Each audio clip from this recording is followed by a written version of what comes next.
Mesdames et messieurs, bonsoir. Merci de votre attention et bienvenue dans cette édition dont voici le sommaire. La visite du président de la République dans la savane guinéenne, forte mobilisation, accueil bon enfant. Les populations de Kouroussa et de Mandiana ont exprimé leur soutien indéfectible au chef de l'État, professeur Alpha Condé. Outillé des maîtres formateurs pour la surveillance des élections législatives, c'est la toile de fond d'un atelier qui se tient à Conakry. C'est à l'initiative du NDI. La rencontre devrait contribuer au respect des lois électorales. Et puis, un grand réseau de voleurs de carburant vient d'être démantelé à la Direction nationale des mines. Et parmi les personnalités, on dénombre 19 policiers. Mais avant de développer ces titres, ce décret du président de la République, décret portant nomination d'un préfet. Le président de la République décrète, article 1er. Le cadre dont le nom et prénom suit est nommé dans les fonctions de préfet et reçoit l'affectation ci-dessus. Préfet de Kankan, M. Aboubakar Sidiki Kaba, administrateur civil, précédemment en service au ministère de l'administration du territoire et de la décentralisation, en remplacement de M. Lia Doumbouya, mis à la disposition du ministère de l'administration du territoire et de la décentralisation. Article 2, le présent décret qui prend effet à compter de sa date de signature et abroge toute disposition antérieure et sera enregistré et publié au journal officiel de la République, Conakry, 19 août 2013, signé professeur Alpha Condé, président de la République. Le président de la République était dans la savane, dans la région administrative de Kankan. Professeur Alpha Condé a eu droit à un accueil chaleureux à Kouroussa et à Mandiana. Les populations de ces localités lui ont témoigné de leur soutien indéfectible. Voici le compte-rendu signé de nos envoyés spéciaux, Salassi Keita, Doudou Traoré. Elles se sont fortement mobilisées, ces populations de Kouroussa, ici à la place des Martyrs, pour accueillir le président de la République dans l'allégresse. Tout se passe dans une ambiance festive pour soutenir professeur Alpha Condé dans ses nombreuses ambitions en faveur du développement socio-économique et politique de la Guinée. Que de joie, que de bonheur pour les Koussaka de recevoir leur président, leur fils, leur frère, leur père bien-aimé. Excellence, coutume oblige. Permettez-moi de vous dire tout simplement merci d'être venu à Kouroussa, chose tant souhaitée par les Kouroussaka. Dans quelques jours se tiendront les élections législatives. Comme toujours, et au nom de la population de Kouroussa, Kouroussa vous promet de se tailler la part du lion en faveur du RPG Arc-en-Ciel. Le président de la République a dans son adresse remercié toutes les populations du Yamana pour le soutien constant qu'elles ne cessent de lui apporter en vue de hisser la Guinée dans le concert des nations émergentes. Professeur Alpha Condé a en outre demandé à ses citoyennes et citoyens du Kouroussa de se donner la main pour construire à l'unisson une Guinée forte et prospère.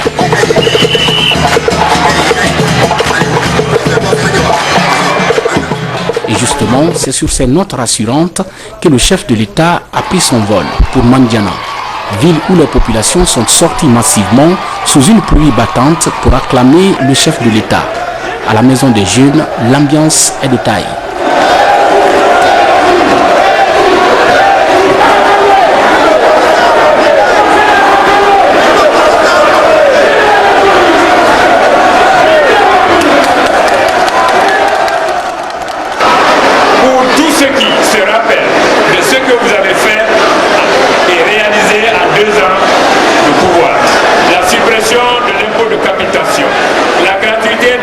Le coup de pouce donné à l'agriculture par la mise à disposition des paysans des intrants à la moitié du prix des marchés.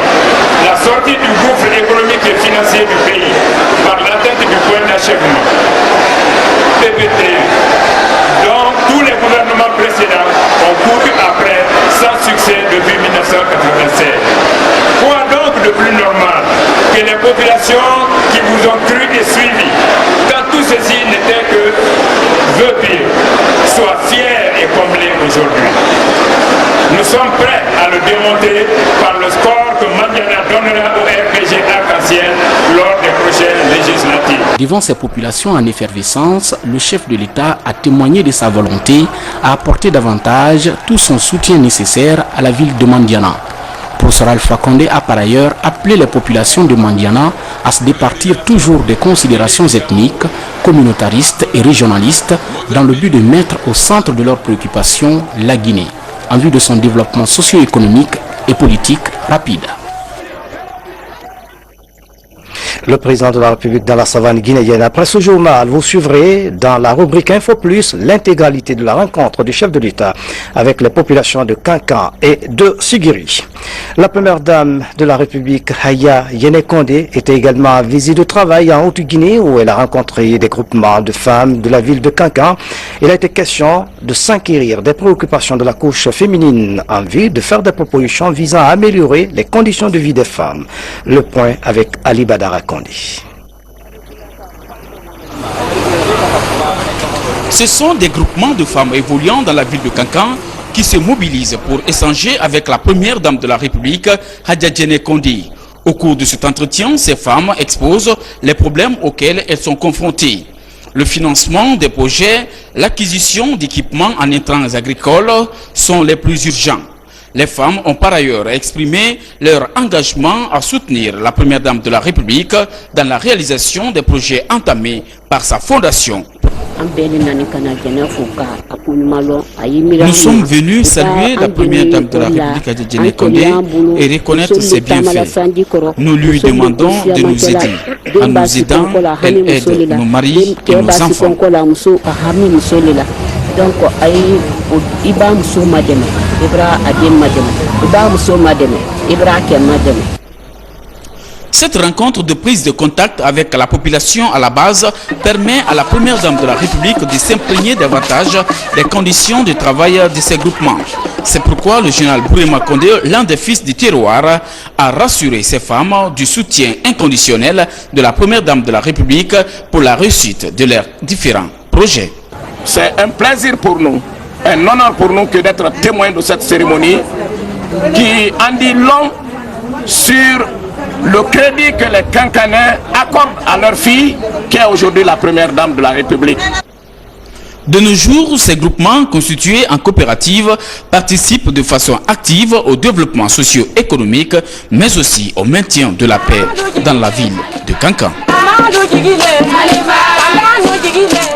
Ici à Conakry, le secrétaire général du Haut Conseil islamique a poursuivi son séjour de travail. Il a rencontré samedi les associations musulmanes de Guinée, une occasion pour lui d'inviter les fidèles musulmans à l'entente et à la cohésion. C'était en présence du Premier ministre. Le compte rendu de Moussa Komara et Abdul Karim Kamara. Le palais du peuple, une salle pleine de fidèles musulmans et hauts cadres du pays. Tous sont venus écouter le message de cette personnalité religieuse du Royaume d'Arabie Saoudite. Dans son intervention, Dr Ibrahim Azaïd exhorte les religieux à l'unité et au travail. Nous avons notre sous-sol qui est riche.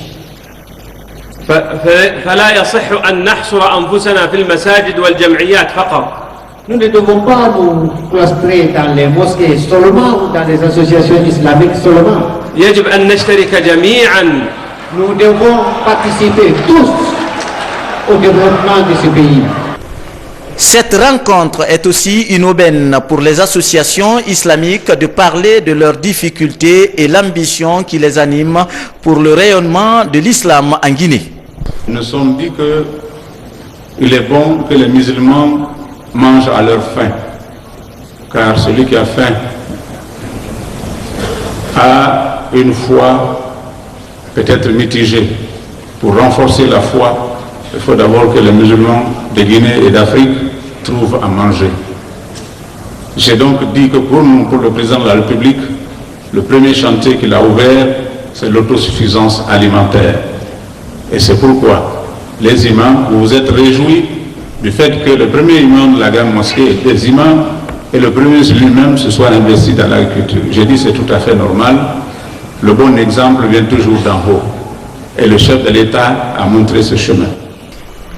Après 3 jours de travail en Guinée, le secrétaire général du Haut Conseil islamique du Royaume d'Arabie Saoudite est satisfait de l'accueil.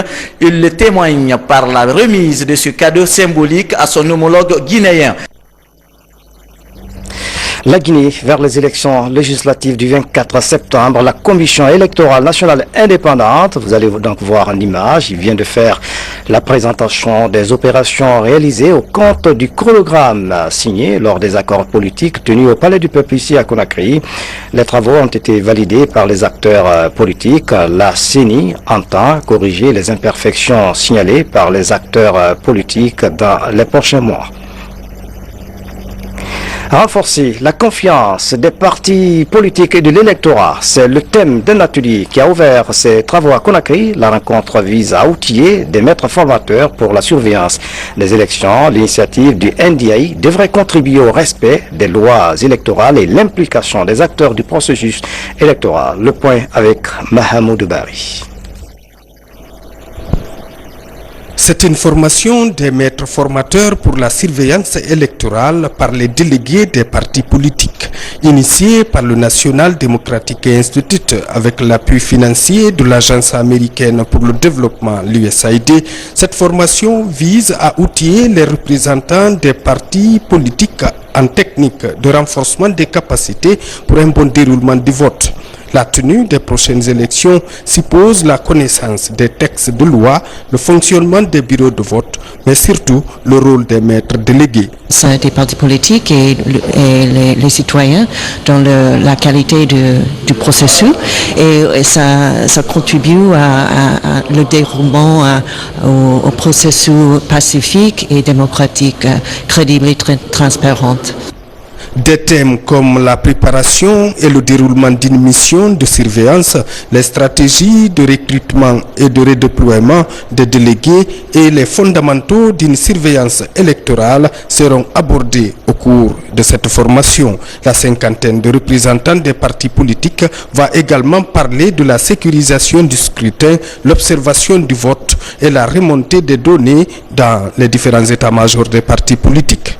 Il est important que les partis mettent du sérieux et dans le choix de leurs futurs représentants dans les bureaux de vote, dans leurs futurs délégués dans les bureaux de vote. On ne choisit pas n'importe qui, on choisit des militants convaincus, on choisit des gens ayant quand même fait preuve de sérieux et de patriotisme. Parce qu'ils auront à défendre les intérêts du parti, mais à défendre ses intérêts avec courtoisie et avec souplesse. Le programme de renforcement de la confiance des partis politiques et de l'électorat pour les prochaines élections législatives contribue au respect des textes de loi par tous les acteurs impliqués dans le processus. Cette activité participe à la sauvegarde de la paix sociale, mais aussi à l'organisation d'une élection transparente, apaisée et crédible. On remonte dans la savane guinéenne à Kankan. Le ministre de l'administration du territoire et de la décentralisation a conféré avec les administrateurs territoriaux et les élus locaux de la localité. Monsieur Alassane Condé leur a expliqué le rôle et la mission des responsables locaux au cours du processus électoral. Le compte rendu est rendu en studio par Moussa Bangoura. À Kankan, le chef de département de l'administration du territoire et de la décentralisation est venu expliquer aux élus locaux la conduite à tenir en période électorale. Depuis une semaine, les ministres sont à l'intérieur du pays pour sensibiliser un peu les populations, les élus locaux et les administrateurs territoriaux sur les enjeux des élections 2013. Vous savez, le processus électoral, ce n'est pas seulement le fait d'aller mettre un bulletin dans l'urne. Le processus n'est pas une seule action, c'est plusieurs actions. Et c'est ça qu'on explique aux populations. Sensibilisés sur l'impartialité de l'administration en période électorale, les responsables locaux promettent de respecter les recommandations.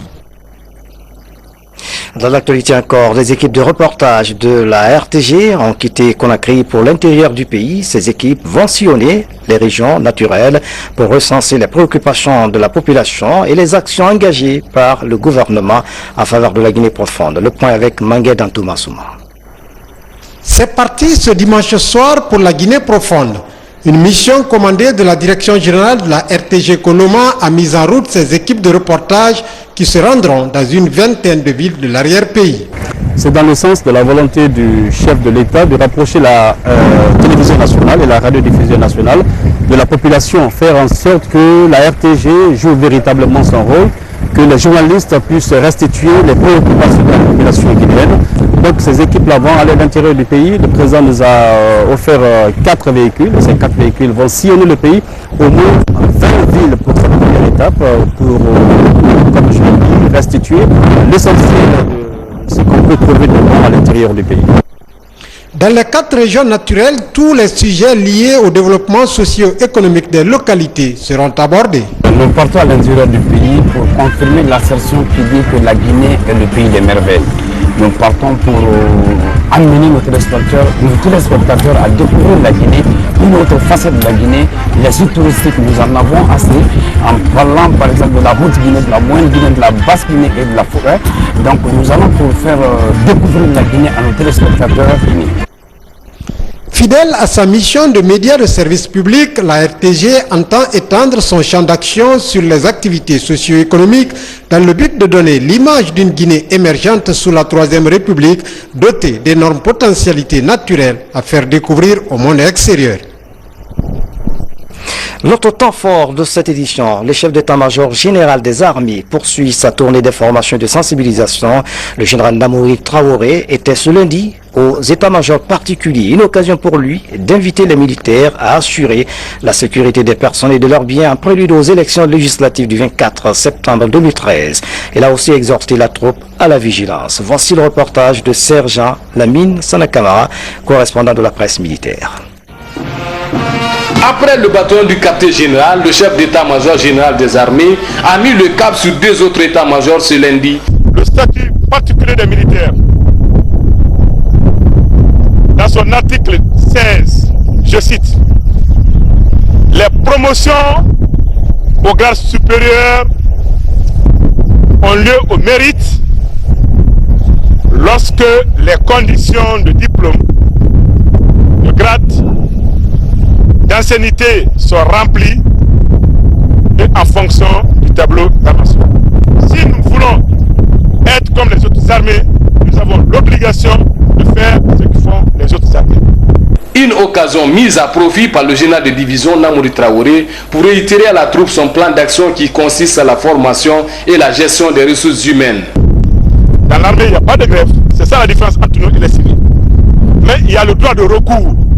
Par ailleurs, le chef d'état-major général des armées a fait de larges commentaires sur les documents élaborés par le comité technique sectoriel défense, au nombre desquels le code de conduite des forces de défense, le statut particulier et général des militaires, ensuite le règlement de discipline générale, avant d'inviter les forces de défense et de sécurité à rester vigilantes et continuer à assurer la sécurité des personnes et de leurs biens avant, pendant et après les élections législatives qui auront lieu bientôt en Guinée.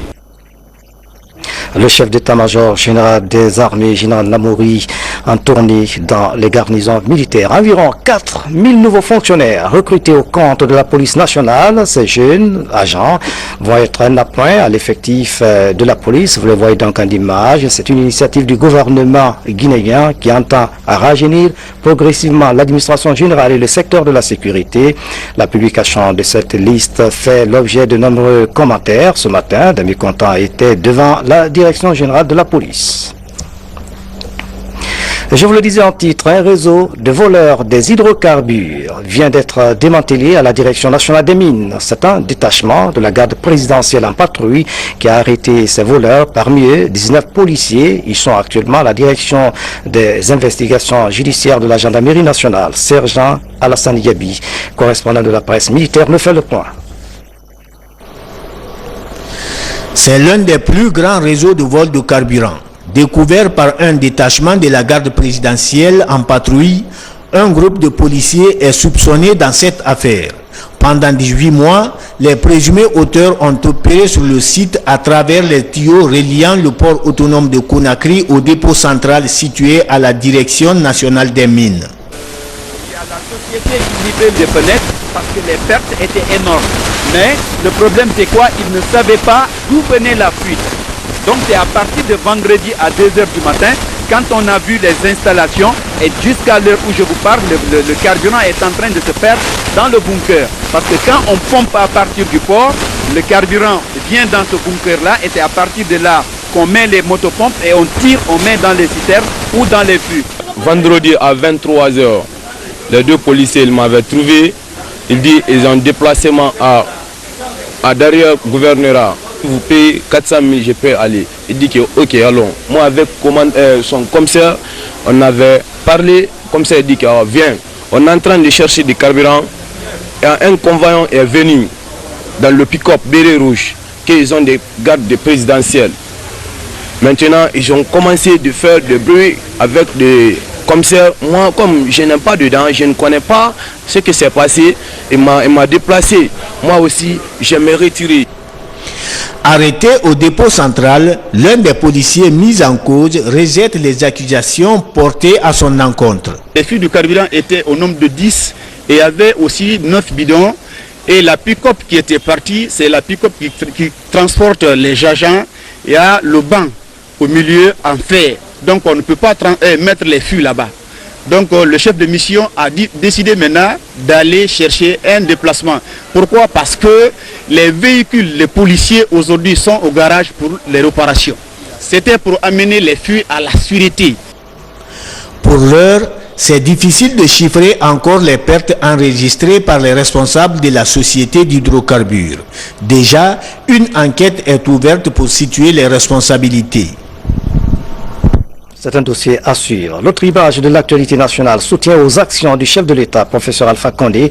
Le mouvement Alpha Dankama vient de procéder au baptême de ses antennes communales à Conakry. Ce mouvement se fixe également pour mission de sensibiliser leurs camarades sur la culture de la paix. Suivez le reportage de Tierno, Marouf Ba et Mangué Dantoumassouma. Soutenir les actions du chef de l'État et son programme de société à l'approche des élections législatives, telle est la toile de fond de cette mobilisation politique initiée par le mouvement Alpha Dankama. Après la validation de ses antennes dans toutes les communes de la capitale, c'est au tour du baptême de son antenne régionale. Pendant 4 mois, l'antenne régionale s'est battue au niveau des 5 communes de Conakry pour installer les antennes communales. Et les antennes communales à leur tour ont installé des antennes dans tous les quartiers de Conakry. Au jour d'aujourd'hui, nous sommes en train de travailler avec la coordination du RPG Arc-en-Ciel pour intégrer les directoires de campagne du RPG Arc-en-Ciel. On a organisé ça juste à la veille des élections pour redynamiser, réactiver les militants du RPG Arc-en-Ciel. Au cours de cette rencontre, il a été aussi question du renforcement de l'unité nationale et la cohésion sociale. Tout ce qu'on demande, surtout en le mouvement, c'est de commencer immédiatement la sensibilisation, informer surtout nos militants, nos militantes, toutes nos actions menées qui vont à l'endroit de notre chef de l'État, le professeur Alpha Condé. Ce mouvement a pour mission de soutenir et mobiliser les jeunes autour de la paix et accompagner le développement du pays. Le mouvement Alpha Dankama en action. À Mamou, un jeune entrepreneur s'illustre par son courage. Après plusieurs années dans la mécanique, Aboubakar Kourouma se lance aussi dans la coiffure. Aujourd'hui, ce métier lui réussit. Habib Cham et Cheikh Mabinti Silla sont allés à la découverte de cet homme au parcours exceptionnel. Regardez. Malgré son âge avancé, Tunkara pratique encore la cordonnerie, un métier qu'il a hérité de ses arrière-parents. Nous sommes nés et avons grandi dans cette activité qui nous a permis de constituer notre famille. Et Dieu merci, nous sommes encore bien portants. Derrière son atelier de fortune se cache un trésor, les devoirs d'un père face à sa famille. Nous y trouvons aussi nos dépenses et les sacrifices. La plupart de nos enfants se sont mariés, certains ont choisi d'être chauffeurs, d'autres sont partis en aventure. Avec son petit frère, Mamadou Tunkara fabrique des sandales et des porte-monnaies que lui commandent ses clients. Un travail quotidien pour ce septuagénaire qui négocie ses articles entre 35 000 et 40 000 francs guinéens. Dans l'actualité africaine et internationale, Congo Santé, la poliomyélite fait des victimes. Les autorités ont pris des mesures pour contrer la progression de la maladie, mais des parents restent réticents à la vaccination. Suivez ce reportage. Quelques mots pour avertir ces habitants de Kinshasa que les vaccinateurs sont dans le quartier. Ces 3 derniers jours, ils ont traité des milliers d'enfants dans tout le pays. Quelques gouttes pour éviter la poliomyélite. Depuis 2 ans, aucun cas n'a été enregistré en République démocratique du Congo. Cette maladie, qui rend infirme, a beau être bien connue, la vaccination continue de susciter la méfiance chez certains parents. J'étais contre la vaccination. Mes enfants tombent malades à chaque fois qu'ils sont vaccinés. Ils ont beaucoup de fièvre et on finit par les conduire à l'hôpital. Les vaccinateurs doivent donc aussi convaincre. Le ministre de la Santé est venu renforcer les troupes quelques heures. Lui aussi affronte les pleurs des nourrissons et les réticences des parents. Ça fait des décennies qu'on est en train de vacciner contre la polio. Le vaccin contre la polio est inoffensif. Lorsque vous remarquez qu'il y a certains signes qui accompagnent, ces signes peuvent être dus à d'autres maladies et non pas au vaccin. Cette campagne ciblait près de 17 millions d'enfants de 0 à 5 ans. Tous n'auront pas été vaccinés malgré les paroles rassurantes des professionnels de santé. Des professionnels qui savent bien que les bons résultats enregistrés depuis 2 ans restent fragiles et qu'il faut poursuivre ces campagnes de porte-à-porte. En Syrie, les inspecteurs de l'ONU ont entamé leur enquête sur l'utilisation des armes chimiques dans les conflits armés. Sur le terrain, les affrontements se poursuivent entre les protagonistes. Reportage. Sans accuser, c'est la mission de ces inspecteurs de l'ONU arrivés à Damas en Syrie dimanche. Ils sont chargés de déterminer si des armes chimiques ont été déployées pendant la guerre civile, sans chercher de responsables. Premier site à examiner, Khan al-Assal, près d'Alep. Bachar al-Assad accuse les rebelles d'y avoir tué 26 personnes à l'aide d'armes chimiques. Autre site potentiel, Homs, où l'armée aurait employé des gaz incapacitants contre les insurgés, et à Taïba, dans le sud. Depuis plusieurs mois, la communauté internationale soupçonne le régime syrien d'utiliser des armes chimiques. Les États-Unis en avaient même fait un motif d'intervention militaire. D'après des investigations françaises et britanniques, l'armée syrienne aurait fait usage de gaz toxiques à au moins 13 reprises contre les rebelles.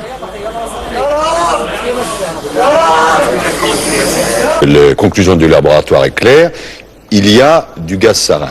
L'autre question, c'est est-ce qu'on peut tracer qui est à l'origine du gaz sarin? Est-ce que c'est l'armée de Bachar el-Assad? Dans le deuxième cas, il ne fait aucun doute que c'est le régime et ses complices. La Russie, principal allié de Bachar al-Assad, accuse les insurgés. Difficile d'estimer les parts de responsabilité des deux camps. La Syrie est l'un des 7 pays au monde qui n'a pas ratifié la Convention sur l'interdiction des armes chimiques. Un refus qui complique les contrôles et entretient l'opacité sur la nature des armes utilisées pendant cette guerre civile.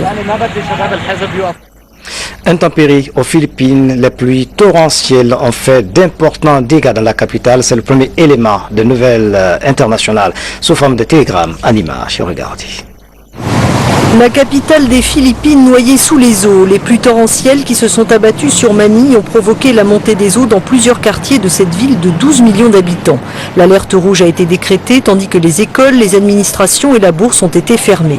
Ce week-end, ce sont des régions agricoles situées à des centaines de kilomètres de Manille qui avaient été inondées.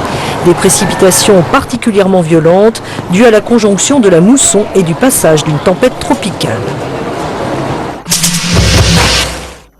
Le gouvernement mexicain a annoncé ce week-end l'arrestation du chef du cartel de la drogue du Golfe, Mario Armando Ramirez Trevino, dit Le Chauve, encourt 40 ans de prison pour des crimes liés au narcotrafic et une extradition aux États-Unis qui ont offert une récompense de 5 millions de dollars pour sa capture.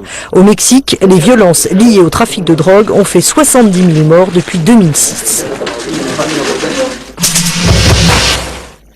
Une armada de 38 bateaux espagnols face à Gibraltar. Les pêcheurs s'étaient rassemblés dimanche pour protester contre la construction récente par l'enclave britannique d'un récif artificiel qui, selon eux, les prive de l'un de leurs meilleurs viviers. Une manifestation qui n'a pas manqué de réveiller les tensions diplomatiques entre Londres et Madrid et les élans nationalistes. Depuis la construction de ce récif, Gibraltar accuse Madrid d'avoir multiplié en représailles les contrôles à la frontière. Premier mariage gay en Nouvelle-Zélande qui devient ainsi le 14e pays au monde à autoriser l'union de 2 personnes du même sexe. Depuis le temps qu'ils attendaient cela, les couples avaient pu se concocter le mariage de leurs rêves, traditionnel ou non, à cheval ou même dans les airs, comme Linley et Ali qui ont choisi de se dire oui à 30 000 pieds au-dessus du sol. Mesdames et messieurs, c'est la fin de cette édition à tous. Merci de nous avoir suivis. Excellente soirée où que vous soyez dans le monde. À demain.